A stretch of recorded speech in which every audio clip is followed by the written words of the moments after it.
आता पाहूया question number 10. 25m² = 9.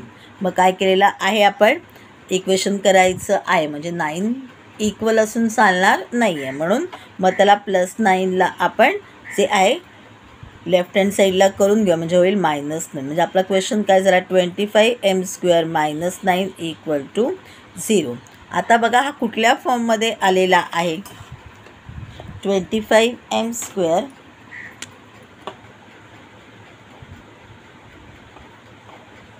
-9. बघा 25चा आपला जो आहे तो निघालेला आहे m5 आणि m²चा m in the bracket, okay, आणि 9चा आहे 3. काय दिसतंय तुम्हाला, 5m² - 3². कोणत्या फॉर्ममध्ये मिळालेलं आहे आपल्याला आन्सर. जेव्हा असं असतं तेव्हा आपण काय करतो, आपला जो नंबर्स आहेत ते कसे असतात, एक प्लस निघतो, एक मायनस निघतो. आपण 8वीमध्ये शिकलेलो तो हा फॉर्म्युला. जर का आपल्याला 2 ब्रॅकेट्स वेगवेगळे मिळाले आणि त्याचा स्क्वेअर मिळाला, आपण काय करतो, एक प्लसमध्ये लिहितो, एक मायनसमध्ये लिहितो. झालं किंवा आन्सर तयार, पटापट आन्सर मिळालेलं आहे. मग लिहून घेतलेलं आहे आपण. एका याच्यामध्ये 5m + 3, दुसऱ्याच्यामध्ये 5m - 3 = 0. मग आता 5m + 3 = 0 और 5m - 3 = 0. मग m = +3चा झाला -3, मल्टिप्लिकेशन 5चा झाला डिवाइड 5, म्हणजे आन्सर आलेला आहे -3/5. और m = -3चा झाला +3, मल्टिप्लिकेशन 5चा झाला डिवाइड 5, म्हणजे आन्सर आला आहे m = 3/5. Therefore -3/5 and 3/5 are the roots of a quadratic equation. आता आपल्याला पाहायचं आहे क्वेश्चन नंबर 11. 11मध्ये आहे 7m² = 21m. आपल्याला काय पाहिजे, तिकडे 0 पाहिजे, इक्वल करायचं आहे, 0 पाहिजे आहे. मग आपण +21mचा करून घेतलेला -21m, म्हणजे आन्सर आला आहे 7m² - 21m = 0.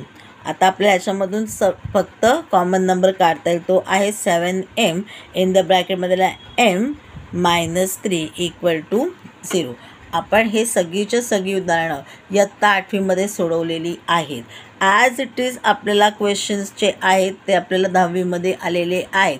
म्हणजे आपल्याला 8वीचा जो अभ्यासक्रम केलेला होता त्याचा उपयोग इथे होणार आहे.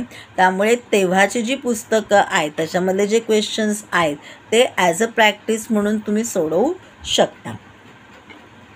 किंवा मी माझ्या या चॅनलवरती 8वीची सुद्धा गणितं सोडवून दाखवलेली आहेत. तुम्ही त्याच्यामधनं रेफर करा, ते क्वेश्चन्स लिहून घ्या, ते क्वेश्चन्स सोडवून बघा आणि मग माझ्या चॅनलवरती जाऊन पुन्हा परत टॅली करून बघा आपली आन्सर्स करेक्ट आहेत की नाहीत. मग आता सोडवूया आपण. 7m in the bracket m - 3 answer, म्हणजे 7m = 0 और m - 3 = 0. म्हणजेच काय झालं आहे, m आता जर का समोर 0 असेल तर 0ला आपण कितीने पण डिवाइड केलं तरी आन्सर काय येणार आहे, 0च येणार आहे. और m = -3चा काय झालं आहे, +3, म्हणजे आन्सर काय आलं आहे, m = 3. Therefore 0 and 3 are the roots of a quadratic equation. आता आपण पाहणार आहोत क्वेश्चन नंबर 12. m² - 11 = 0. बघा पुन्हा परत तो तसाच आलेला आहे, m² मायनस नंबर काहीतरी दिलेला आहे.